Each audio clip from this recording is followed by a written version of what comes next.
准无一个月就要过年咯，为着要互遮个囡仔兄囡仔姐了解到过年的传统风俗，有幼稚园邀请写大字的老师来用台语解说大春联的由来，甲过年期间爱讲的好话，也互囡仔当场写春联，提早感受到年节的气氛。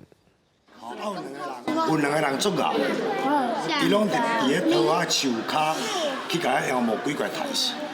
老师解说大春联的由来，相传千多年前有两位先人，也就是咱咧讲的门神，伫桃仔树骹斩妖除魔，所地出现用来辟邪的桃仔符，后来演变成做即阵的春联，也发展出侪的吉祥话。演变一寡招财进宝的金斗金。 好，各种的写法，来咱过年过节有一个创新的做法，所以过年过节有各种变化，但是宗旨是大家快乐，大家赚钱，大家平安就好。中华有幼儿园为着互小朋友认捌过年的传统风俗，特别邀请书法老师教囡仔写春联，佮用台语解说相关的吉祥话，囡仔拢感觉真趣味。老师有教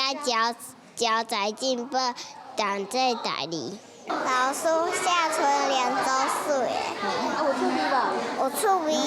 因为过年要到啊，吼，想讲互小朋友感受一个过年的气氛呐，吼，互小朋友伫逐年这时阵吼，互因练习写迄个毛笔安尼。幼儿园表示，过年家家户户拢会打春联，尤其春联的由来参吉祥话拢足有意思的。透过活动，唔来当互囡仔人认捌过年的传统文化，可以当写春联，提灯厝搭，加添过年的气氛。记者杨淑晴，中华报道。